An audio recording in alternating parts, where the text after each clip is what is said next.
श्री कृष्णाय नमो नमः। मैं आप लोगों के सामने श्रीमद् भगवत गीता के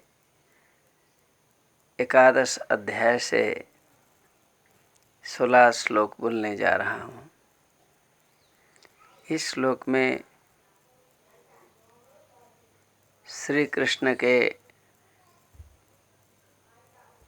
विष्णु जी के अनंत रूप की परिकल्पना की गई है।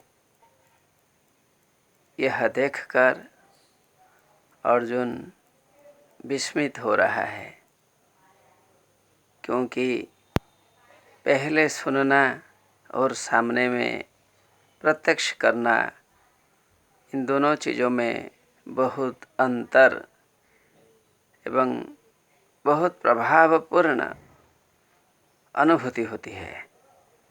जो श्री कृष्ण ने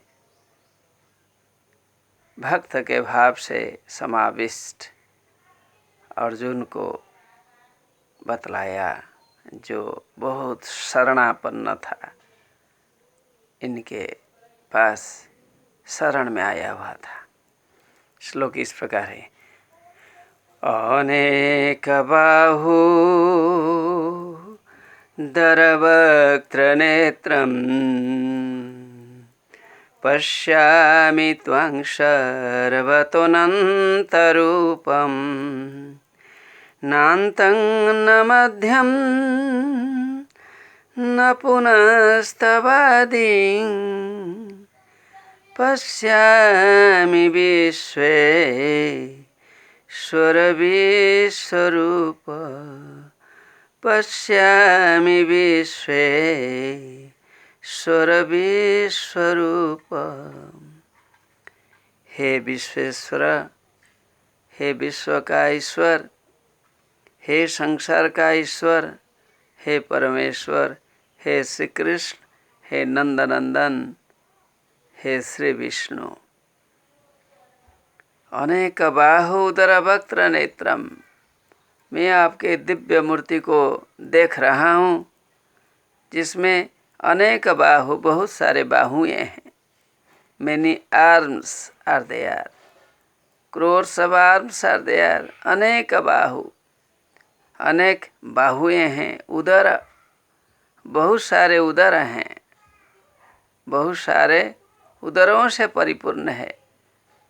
जहाँ बहुत सारे शरीर हैं, वहाँ उदर होना तो अवश्यंभावी है, पेट होना तो अवश्यंभावी है। मनुष्य कैसे अपने शारीरिक प्रक्रियाओं से अलग हो सकता है, अर्थात पेट भी अनेक दिखाई देते हैं। वक्त्र, अनेक सारे वक्त्र दिखाई देते हैं, क्योंकि वक्त्र के बिना मनुष्य की स्थिति नहीं होती है। बहुत सारे वक्त्र दिखाई देना बहुत स्वाभाविक है। एक मनुष्य का एक वक्त्र होता है, अनेकों के अनेक वक्त्र होंगे।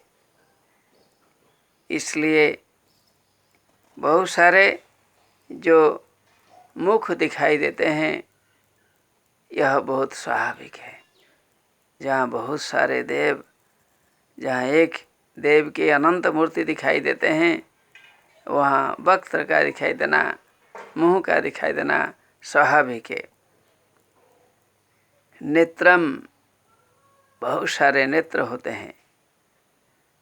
एक देव जब सभी जगह परिव्याप्त है, नेत्रों तो स्वाभाविक निदर्शन है, स्वाभाविक प्रक्रिया है, स्वाभाविक कार्य है। क्योंकि शरीर में जितने अंग होते हैं, वह मनुष्य को, बाकी लोगों को, भक्तों को, अध्यात्मवादी लोगों को, ज्ञान गर्भित भक्तिपुत्र, भक्ति से पवित्र लोगों को दिखाई देते हैं। इसलिए यह कहा गया है कि अनेक बाहु उदर वक्त्र नेत्रम, अनेक बाहुओं से युक्त, अनेक उदरों से युक्त अनेक वक्त्र मुख से युक्त, नेत्र अनेक नेत्रों से युक्त देवता दिखाई देते हैं। सभी जगह परिव्याप्त हुए हैं अनंत मूर्ति। त्वं सर्वतः पश्यामि, मैं सभी जगह इस महान आकाश को जैसे चारों तरफ घेर लिए हैं, परिव्याप्त हुए हैं।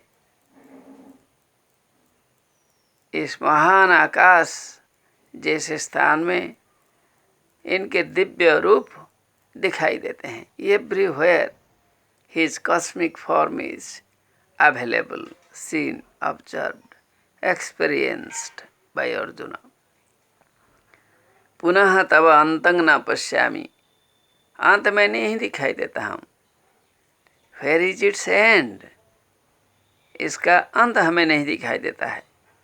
मध्यम, where is its middle, middle भी हमें नहीं दिखाई देता है। इतना व्यापक रूप है जिसका अंत मध्य नहीं दिखाई देते हैं। आदिम, आदि भी नहीं दिखाई देते हैं।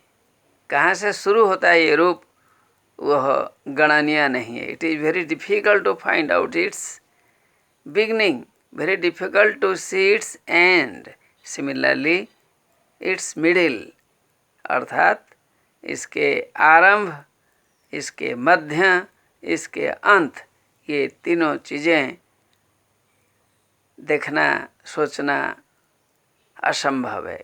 Very impossible to think about its beginning and end, also exposition of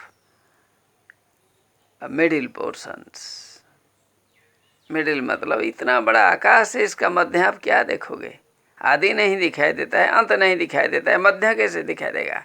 very difficult to calculate all the things. Arjun ने सच सच बातें बतलाई।